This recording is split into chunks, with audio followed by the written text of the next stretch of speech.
Welcome to High Noon, where we talk about controversial subjects with interesting people. My guest this week is Timothy Carney, author of Alienated America, Why Some Places Thrive While Others Collapse, in which he gives sociological contours to what seems to be a crisis of meaning and loneliness. And that crisis seems increasingly to be driving not just the politics of our era, but our underlying divisions in society more broadly.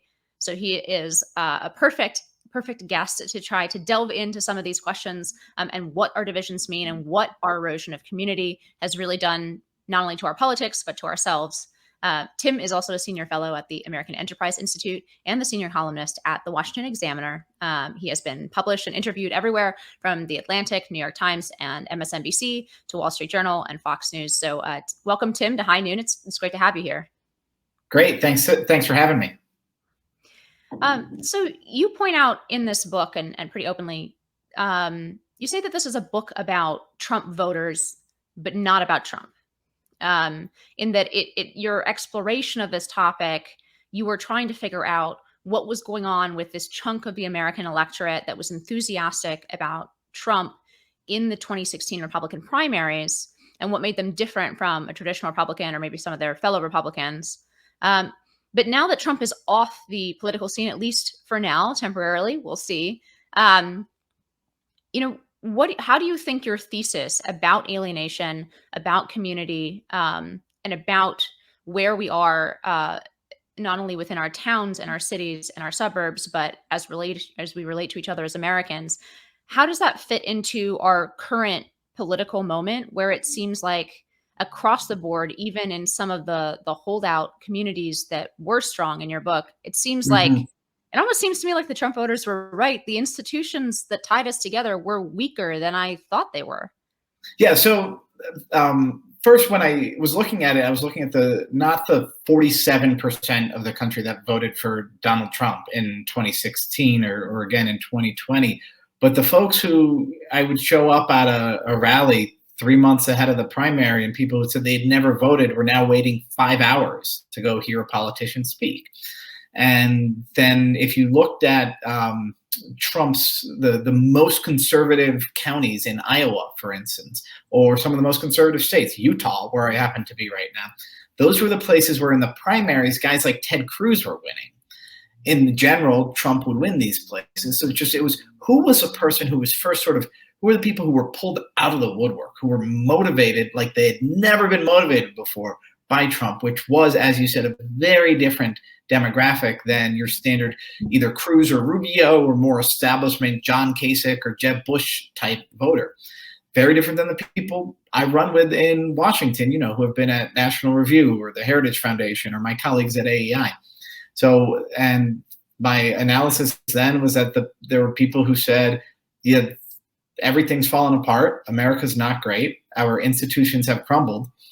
But then here in Salt Lake, where you've got an incredibly strong Church of Latter-day Saints, there are people who are saying, no, I don't think things have fallen apart. I don't want to burn down the whole system. My kids have a good public school. We have a tight-knit community. We leave our bikes on the front lawn. We know our neighbors. We trust our neighbors. So that was sort of the divide. And it showed up on a map in those early primaries, right? Where Trump support was the strongest, that's where community was weakest. General election, totally different story. Obviously, millions of people were voting for the Republican or against Hillary or would come around to love Trump.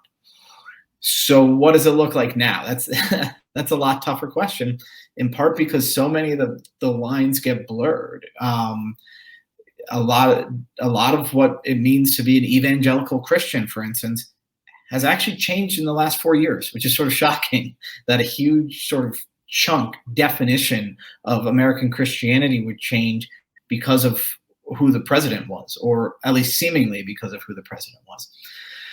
And our institutions have not held up well, as you're saying. The media was about as untrustworthy as Trump said it was. And we are all more at one another's throats. So what was a cause? What was an effect? I always said Trump was an effect more than a cause. I think you're trying to say when he said in 2015, the American dream is dead, that the last 5 years have proved him right. Is that your suggestion? A little bit, I guess. As somebody who, very much identified as like a constitutional conservative, Tea Party. I was a Cruz supporter in that primary, initially very opposed to Trump.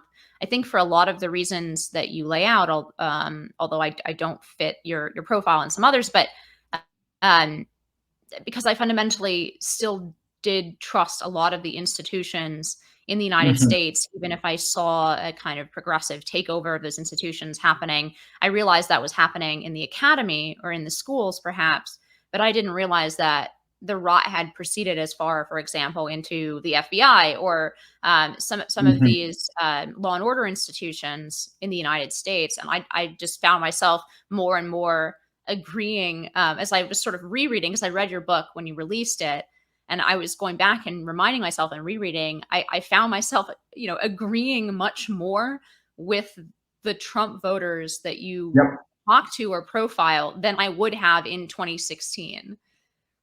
And so, yeah, the idea that you simply can't get a fair shake in this world was really one of the best ways of predicting who would vote for Trump.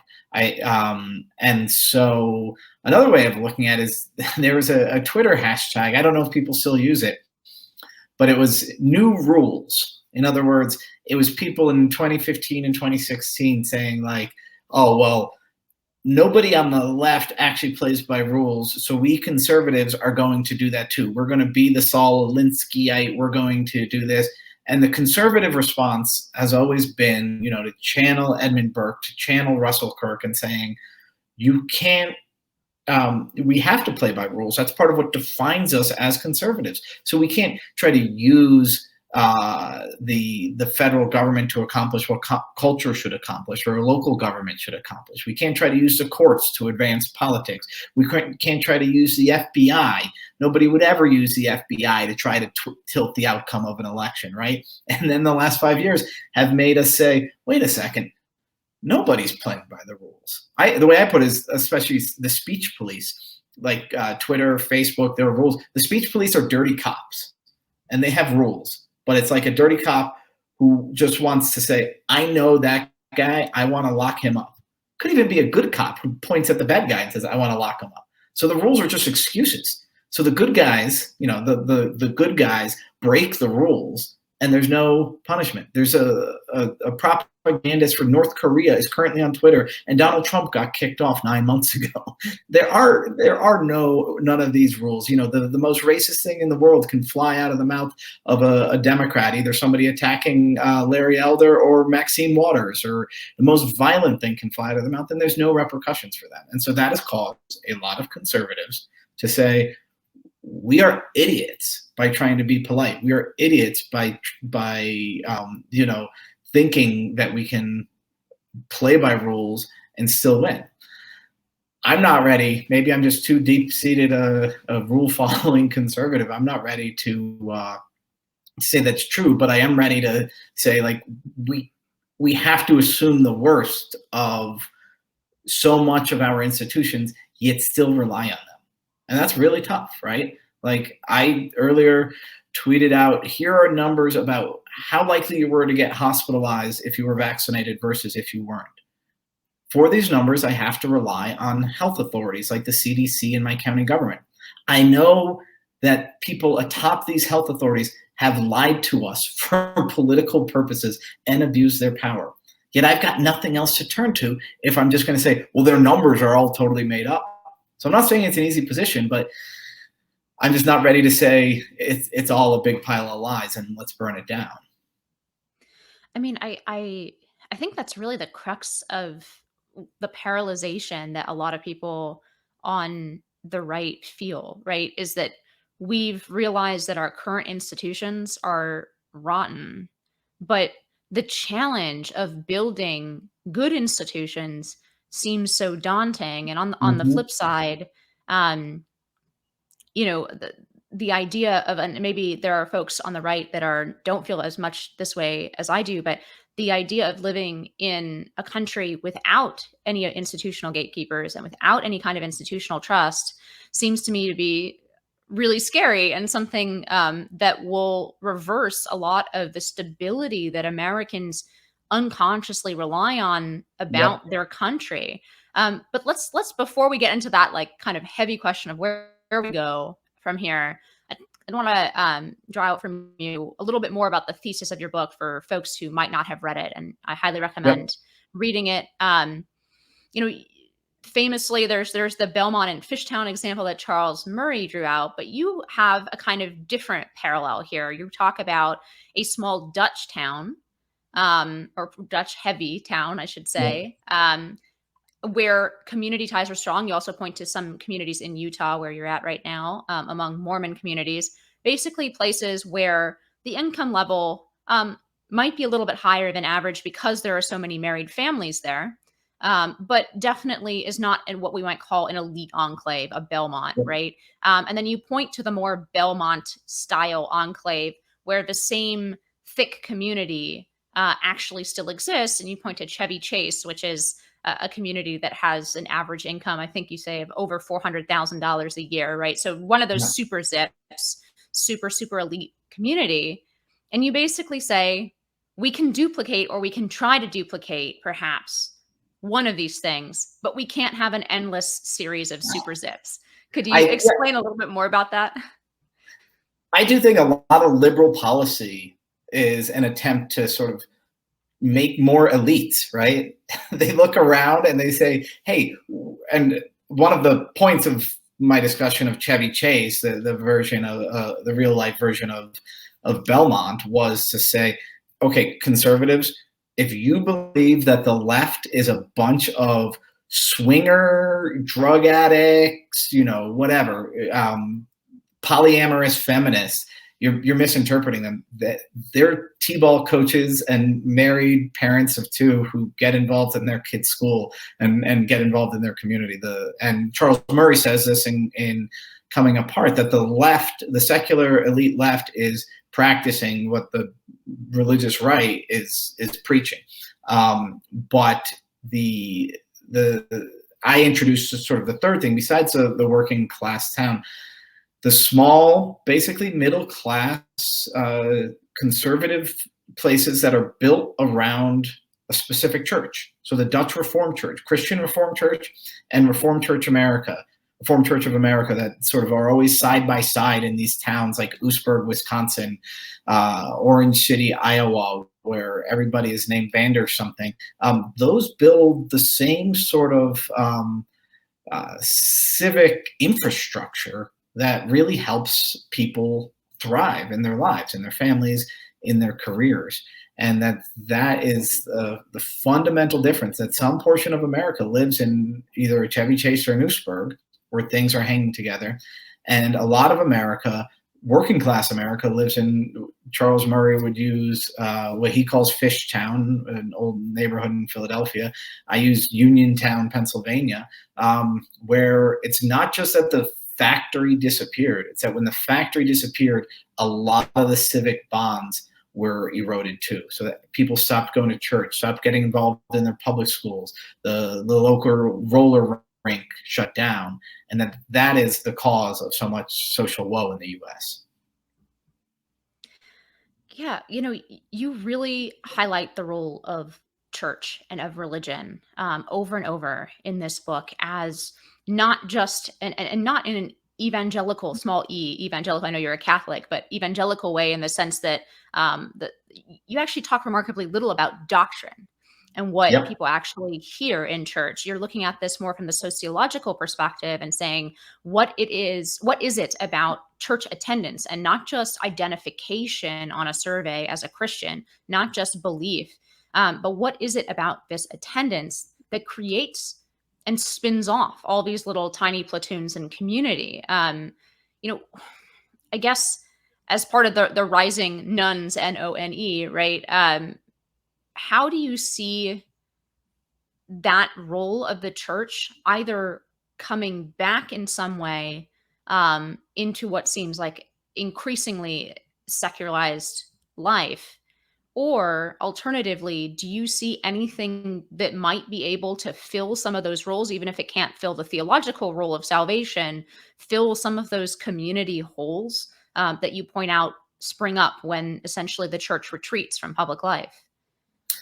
I mean, it's a great question, because sort of filling the vacuum is both what we can describe the things that we need and some of the things that are really negative in our culture, because people don't ever really end up being irreligious, is one of the things I'm increasingly becoming convinced of. You look at the public schools now in most of the country, you look at when we were young, the left was like relativists, right? And now it's a very, very strong religion of wokeness regarding sexuality and race and all that stuff.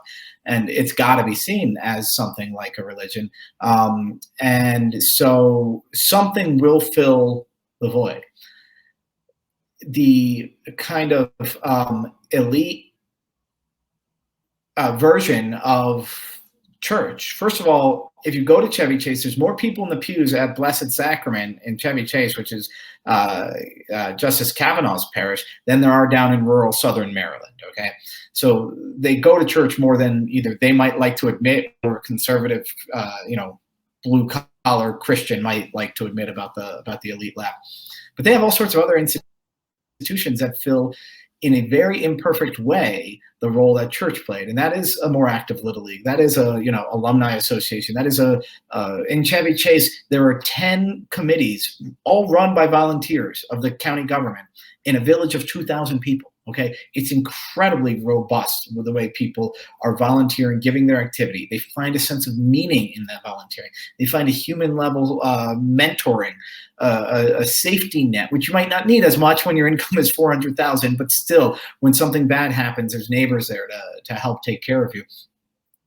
And I guess the biggest lesson there again is it's about the institutions, and that when you have, you can't just have a kind of neighborliness, right? If something's going to take the place of an institution that disappeared, it's got to itself be an institution. And my AEI colleague, Yuval Levin, writes about this too.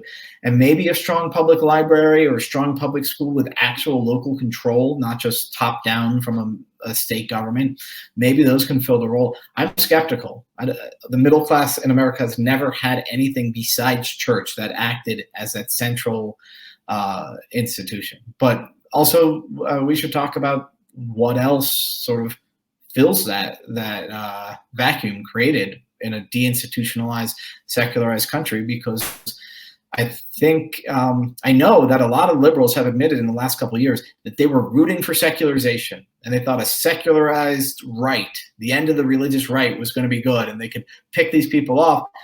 And then they see the secularized right, in my mind, manifested itself on January 6th, with people believing in various conspiracy theories, risking and sacrificing their lives and their livelihoods in pursuit of something that they thought was greater than themselves. Yeah, the post religious right, I think, is not going to look anything like the liberal left thought it was going to look. But use a lot of the things you point to that do provide those opportunities, for example, to sit on those committees in Chevy Chase, or to, in your examples, right, to coach girls basketball for kindergartners, right? A lot of those things seem to rely very heavily on physical presence, and actually, and even accidental, just like the bumping into somebody on the way to run an errand, but actual physical connection with people talking to each other face to face in the 3D meet space, right? The elephant in the room here is that it seems that we are likely to continue to live more of our lives digitally and online. And of course, the pandemic has accelerated that than we have in the past. How do we couple together? How do we use these digital technologies in a way that's actually helpful instead of increasing atomization? And then two, how do we revive real life human connection and reasons to reach out to each other and meet up and become that web of connection for each other in a digital age? I mean, my theory is that the answer to both of those is the same, that what technology, social media, has to be put in service of getting people together physically. So that is, use Facebook to plan your high school reunion. Use Facebook to organize a T-ball team. I mean, the girls' basketball team that you referred to, that happened because, again, a guy I go to church with saw me after Mass and thought, oh, we need a coach. I bet Carney can do it. And there was no, the way we work. And if you remember, if you miss the office place, like I did for so many years, we're just not smart enough to plan everything. We need our life to have unplanned, unexpected things. It's what I do in my job. I mean, the encounters I described in the book, the people I've talked to out here in in Salt Lake City, the most interesting conversations were literally people I found by walking around and bumping into them on a street corner. And so that serendipitous encounter needs to be part of our life. But also the ideological sorting that can happen when we build our sort of posses online is destructive. Not just because we don't hear competing points of view, but just because if that becomes what we're rallied around, then that ideology or something becomes our sort of lodestar. While if you're rallied around all your kids go to the same local school, well, then you're organized around a principle outside of yourself and greater than yourself, but very concrete. We are going to raise these children, not just my own children, but all the children of the community. That's a concrete thing that's outside of yourself and greater. And that's the organizing principle of great institutions of civil society. And very few things on the internet even try to do that. And I don't think they can pull it off. Yeah, that's also an organizing principle that leaves room for a lot of diversity in a genuine sense. And I mean of ethnic background and of class, and different ideological perspectives. Whereas you're right. I mean, sort of chosen communities on the internet do the opposite. They isolate us into echo chambers, whether that's of ideology or fandom, or, people come together on the internet because they're interested in one specific thing that they have in common, as opposed to kind of being a larger cross section. But one of the real ways where we've gone the opposite direction in terms of that we used to be more diverse than we are today. Obviously, we're more ethnically diverse than we used to be. There are fewer racial barriers, at least formal racial barriers. We're more integrated in the racial sense. But you point out in this book, we are actually becoming more segregated by class than we used to be. It didn't used to be the case that the only kids that your kids would play with or go to school with would be from people around your same income, probably having the same kind of managerial class jobs as mom and dad do. What's the role here of class in the deeper sense, not just in like the income dollars and cents, but of the class polarization here? And how do we build or create institutions that put people next to each other from different class backgrounds? Yeah, I mean, it's absolutely true that right now, and this is central in Charles Murray's work, and I point to other sociologists who look at that. And if you and your spouse have a college education, your kids are probably playing on the block with other children of elites. And I say elites because that's what 1/3 of Americans over the age of 25 have a college degree. And that surprises people. Every time I tell that to young people who are in college, they are shocked because all of them have one or two parents who have a college degree, and most of their friends were the same way. There was a great bubble moment just happened to me. I found out that a vast majority of people are currently working in the office basically every day, and that only about half of the country sort of ever telecommuted during this pandemic. And meanwhile, I was like the guy who was going to the office in my neighborhood, in my circle of friends, just because my wife wanted me out of the house and I wanted the quietude of the office as opposed to my 6 kids running around. And so there's a good chance that if you work from home, all your friends work from home, but then the middle class and the working class were out of work for a while. They weren't teleworking, they were out of work, and then they were going to work. And so the bubbleness is huge. And again, that's Murray in Coming Apart. And then you see it reflect itself as different things become not just political markers, but class markers. And during the pandemic, we see that very clearly. A mask, bragging about which vaccine you got. These are ways of you saying, I'm one of you. And I'm one of you is not just I'm in your tribe, but I'm in the better tribe. And meanwhile, in the working class, there's just as large of a chauvinism. It's you snobs aren't going to tell us what to do. And when that gets into like decisions about your health care, I think that gets pretty destructive one way or another, whether it's, forcing your 2-year-old to wear a mask on the playground or refusing to get vaccinated and all of these things. These outward markers essentially are more class markers than they are ideological markers. There's obviously bleed over in either way. And again, I think the solution is church. You come to my parish, St. Andrew Apostle, we have lobbyists who will try to pitch me stories in the parking lot, and we have kids who are getting dropped off from taxi cabs because their dad's a taxi cab driver. And I'm not saying a lot of church in America, local congregations are very segregated, but a lot of times that's where the integration happens. I would be surprised if you couldn't convince some liberal neighbors to say, I want you to really build new housing in such a way that the CEO is likely to live next door to the janitor who cleans the building. That seems like that's something that sort of urban planners who are on the left should be willing to try, when in fact they tend to be doing the opposite, right? They're drawing school districts for themselves and their kids that they don't have to worry about, the poorer people, the immigrants being in their kids' school. It's interesting because you point so much to the role of class, as you just did, and you do in your book as well.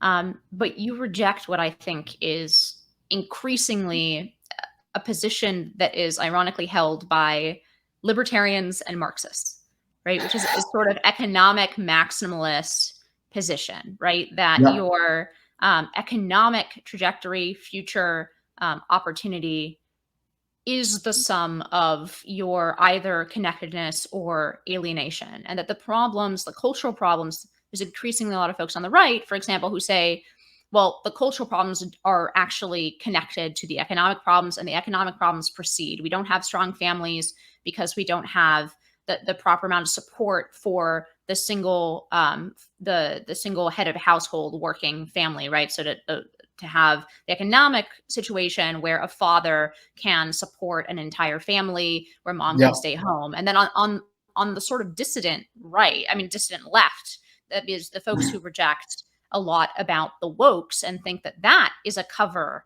that somehow obscures the real analysis, that talking about race and sex and gender actually are just covers for the underlying economic inequality and class inequality that is truly driving a lot of the problems that the left is quote unquote trying to address, right? But you're kind of saying something different than both that part of the right and the left. You're saying actually the heart of what's causing us, ailment as a country is cultural, and it's only sort of connected or secondarily economic. Yes, and so sometimes I use the analogy that the first domino is the factory falling. And if you could go back in time and protect that factory, if your tariffs could actually keep that steel mill in Uniontown operating, what writing and reporting Alienated America convinced me of is I would be willing to pay a high economic cost to keep that steel mill operating. That the negative downstream effects of that factory closing weren't just lower wages for these people as they moved to the service sector. It was deaths of despair. It was and people falling away from the Catholic Church, which I think is a bad thing. But to the degree I'm still a libertarian, it's that I don't trust that you could actually keep that factory open. But also, I think we can't ignore that the culture often causes the economics. And that's so easy to see when you visit some of these places. If you, I talk about Uniontown, Pennsylvania. It's just an hour south of Pittsburgh. Pittsburgh's doing very well economically. They both were dependent on coal and steel. But Pittsburgh had been planted with all sorts of institutions by the billionaires who lived there, basically. And these institutions, libraries, colleges, hospitals, yes, they kept the money flowing, but more important, they kept the human capital intact. And so and you didn't have that, the institutions were a lot thinner in rural Pennsylvania just because it was sort of being sparsely populated. The weakness of the Catholic Church as opposed compared to other churches in the U.S. meant that when the economy collapsed, life collapsed. So 20 years later, an employer comes by and says, "Hey, Western PA has a lot of unemployed men," and they find them in Pittsburgh, and they're still married to their wives, and they're trying to raise a kid, and their lives are together. And then they go to Uniontown, and the women are raising their kids without a husband around. And the husband or the dad might be addicted to drugs. So the cultural collapse makes it impossible to sort of rebuild the economy. So that's one of the things I would say to sort of my economically populist conservative friends is don't underestimate the degree to which the culture impacts the economics and not just the other way around. And I'm glad you brought up sort of a lot of the anti-woke left, because I think their problem is a hyper-individualism. And a lot of these people are people who grew up in a community and just like, I'm nothing like any of my friends. I'm nothing like any of my neighbors, my classmates. I'm my own individual. And then they come and they land in New York or Washington or LA and they think everybody else is like them. But they're really the outliers. Human beings need to be in tribes. The idea that tribalism is a bad thing is kind of ridiculous. I know what you mean by it. You don't want to be like murdering people from the other tribe, but human beings need to have an identity which is formed by kind of the things we belong to. Now, ideally, it's not, white people versus black people, a la the American South, through much of our history. And ideally, it's not violent. But really, you have to have somebody forms their identity. I'm Catholic. I'm Irish. I'm an American. I'm a New Yorker. I'm a Mets fan. All of these things form who I am. So I'm letting other people, the other Mets fans, the other Irish, the other Catholic, the other New Yorkers, sort of determine who I am. That's not really a super individualistic thing to say. I don't think my friends Thomas Chatterton Williams, who's at AEI, I don't think he would say that. He likes to think that TCW made TCW.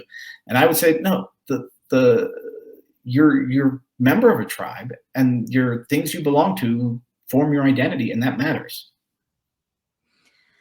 What is the role of ethnic identity as opposed to racial identity here? Because you said you're an Irish person, you're a Catholic. We talked a little bit about the role of religion already, but having just moved to New York City fairly recently, one of the things that I think would surprise a lot of folks on the right is how well these kind of ethnic neighborhoods live side by side in New York City. Like it really is a ethnic polyglot and not really a melting pot, but somehow people from all over the world, even though they quote unquote balkanize, it's not a sort of harsh balkanization. They do interact with each other, but this simultaneous ethnic identities, plural, many, many plural, seem to rub alongside each other without, I think, a lot of the friction that people who say they're really worried about tribalism are worried about. And again, like a mosaic or a quilt work instead of a melting pot is my kind of dream of America. I don't want us all to sort of blend into one. And that puts me at odds with some conservatives. I mean, remember, I think it was Pete Hegseth on Fox News said, well, I'm Norwegian, but I kind of wish that nobody identified as any hyphenated American. We should all just be Americans. And I know exactly where they're coming from because we often see diversity as a way to try to sort of tear people apart. But again, I just think it's unrealistic. It's fundamentally true that we need to belong to something. And if you go into one of these Polish neighborhoods in Chicago or Pittsburgh or a Serbian neighborhood or these Dutch towns in the Midwest, you will see, you might be something of an outsider. You'll see people welcome you to some extent and then not welcome you to a 100% extent. That's really offensive to some people, or sort of Tocqueville talked about our egalitarianness, how we want sort of everybody to fit in everywhere. But ethnic identity really is an important thing. It's where you get music. It's where you get food. It's where you get faith. It's where you get family. The way I put in Alienated America is that it's a little platoon that transcends time and defies death. It's your children and your grandchildren and your ancestors. And that if you look at the places where you get a lot of the worst outcomes in the US, you've got inner cities and you've got, say, Appalachia. So poor, Black, broken communities, poor, white, broken communities. African Americans in the inner cities, they were sort of they were forced to come up here from the South after they were forcibly removed from where their roots are. Deracination means pulling something up by their roots. That's the history of African Americans in inner cities, was they were forcibly pulled up by their roots. The funny thing about Middle America, about Appalachia, is we kind of know a lot of them are Scots-Irish, right? But on the census, the number one answer in most of these West Virginia counties, what is your ancestry? While I would say Irish, well, somebody else, might say Dutch. They all just say American. It's an open-ended question. What are you? I'm just American. Is that an expression of patriotism? Sure.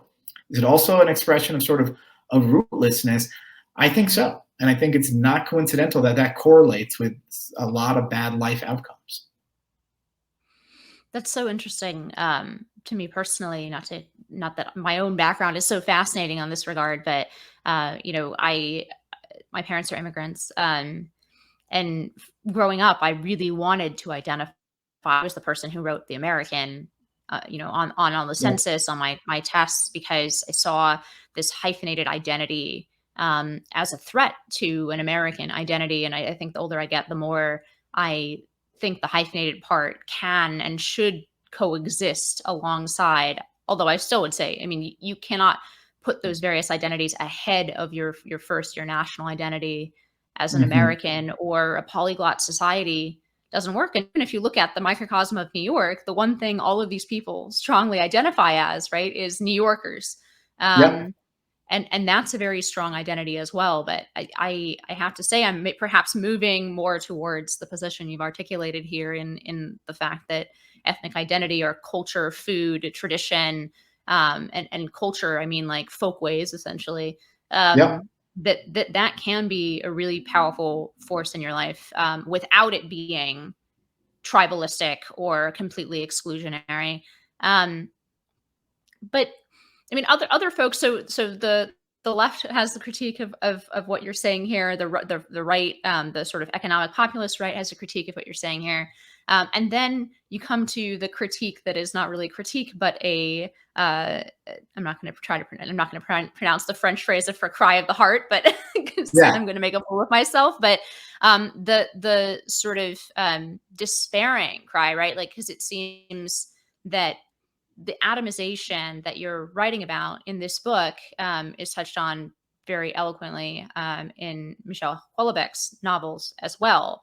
But he doesn't seem to think that there is anything left of the West, of the Western sort of soul and folkways and connection to actually spin any of these institutions out of anymore. He seems to think that modernity, once instituted in our hearts, cannot be undone. And there's a certain part of me that's sympathetic to that, especially when you talk about the role of the church, for example, which seems totally out of reach for me as a, whatever, childless millennial living in New York City with no strong, sort of faith ties or whatever.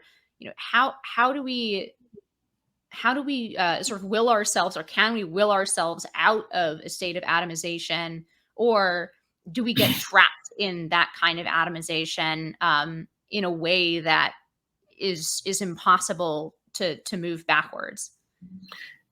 Atomization is certainly self-reinforcing, in part because it drives you more to the internet. The less you have friends and neighbors, the more time you spend on the internet, and the angrier you become at the world, and the less you see it. And it also drives centralization of government, because the less you see that you could, I always say man's a political animal, as Aristotle said, and conservative libertarianish people sometimes be like, that doesn't mean you're supposed to meddle in other people's business. I say, It kind of does. You're supposed to shape the world around you. I shape the world around me by running a T-ball team, or by lobbying my local government, or by volunteering. If you don't get involved in those, you try to shape the world around you by accomplishing your goals, on national political scale. And the more that happens, the more power centralizes, and thus more alienation and atomization. So it is a self-reinforcing thing. The further away people get from religion, the more alien it seems to them. The fewer people you see walking around with kids or going to church, the more it seems like a bizarre thing to do. So I would just say, America's incredibly diverse. And in Salt Lake City, which is only something like 45% Mormon now, but right outside of here in Utah County it's 80% Mormon, and they're a big family is normal, and people leave their bikes on the front porch, on the front yard, precisely because there is high social trust. And so how do we sort of we're not going, we said early on, you can't make everybody an elite. You also can't make everybody a Mormon, and I wouldn't want that. But to some extent, we can, I think, on local levels, rally people around institutions dedicated to serving others. That's the key. If you're getting together because we need to build social capital and we need to have more friends, that doesn't work. You have to get together to serve other people. So little glimmers of hope. I do think the pandemic made us realize when we were locked down for those few months that we really need other people. Every church of every stripe around me has free food handouts. I would like to see that become a meal, right? Like, instead of that, let's all get together for lunch or something like that.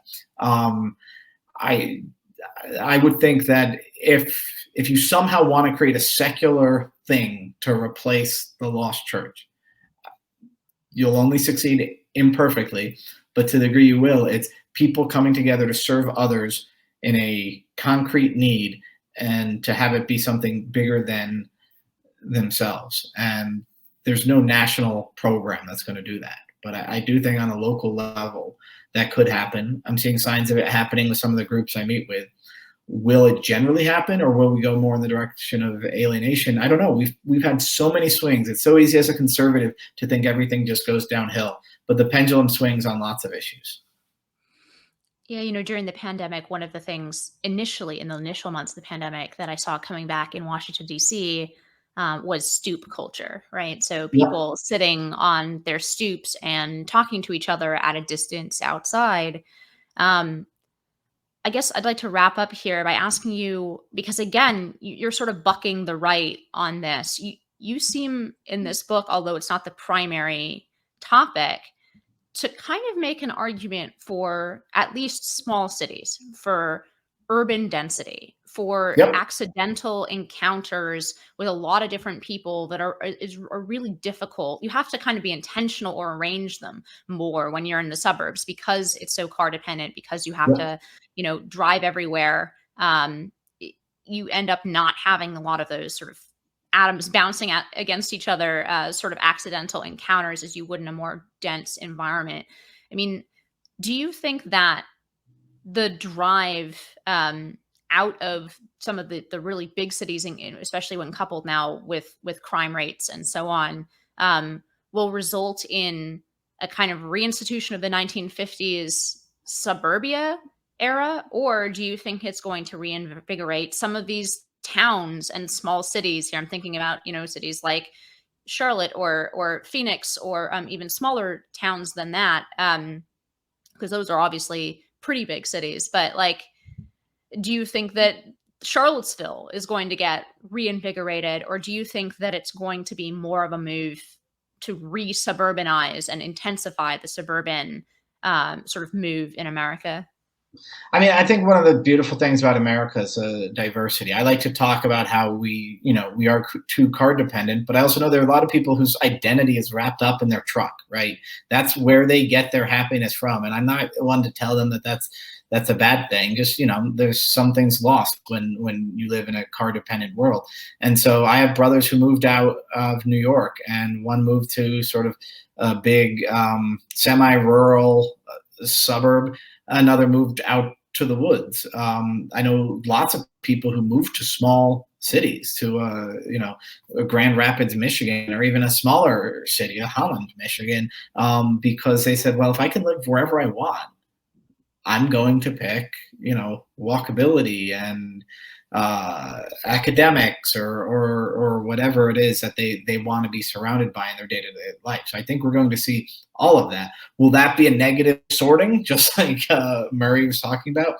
I don't know, but I would like to think that when people move, they're not just thinking. The best feedback I got in my book the whole time was this woman who said, we were going to move, and our question implicitly was, what place gives us what we want? And after reading Alienated America, I realized that we needed to plant roots, which meant we had to give. So what place can we most productively and thoroughly give to of our time, our wisdom, our volunteering, etc.? And that really has got to be the question you ask when you get up and move is, where am I going to plant roots? Where am I going to contribute? Where am I going to find my meaning by serving other people? And some people that's going to be more rural, some people that's going to be suburban, and some people that's going to be, a very nice little neighborhood with a bunch of houses close together in Grand Rapids or even in Queens. So Tim, thank you so much for coming on High Noon. It was a pleasure to have you on to talk about some of these themes I think are really subterranean to our politics, right? They're coming out more and more, but oftentimes it's easy to gloss over this kind of analysis in favor of a more explicitly ideological or tribalistic analysis. Tribalistic not in the sense that we were talking about, but in the sort of partisanship analysis. So thank you so much for coming on. Folks can buy the book Alienated America, as well as find more of your work, Tim, at AEI, at the Washington Examiner. You also write about corruption in our institutions. So you do a lot of really great first-person reporting in that regard, as well as you can see, if my listeners can hear, Tim has been to many, many towns and cities and suburbs all over America. This is kind of his brand of reporting, is going to go have a beer at the local pub and see how people feel about things. So highly recommend following his work in that regard. So thanks, Tim, once again for coming on. Thank you. And thank you to our listeners. High Noon with Inez Stepman is a production of the Independent Women's Forum. As always, you can send comments and questions to inez.stepman@iwf.org. Please help us out by hitting the subscribe button and leaving us a comment or review on Apple Podcasts, Acast, Google Play, YouTube, or iwf.org. Be brave, and we'll see you next time on High Noon.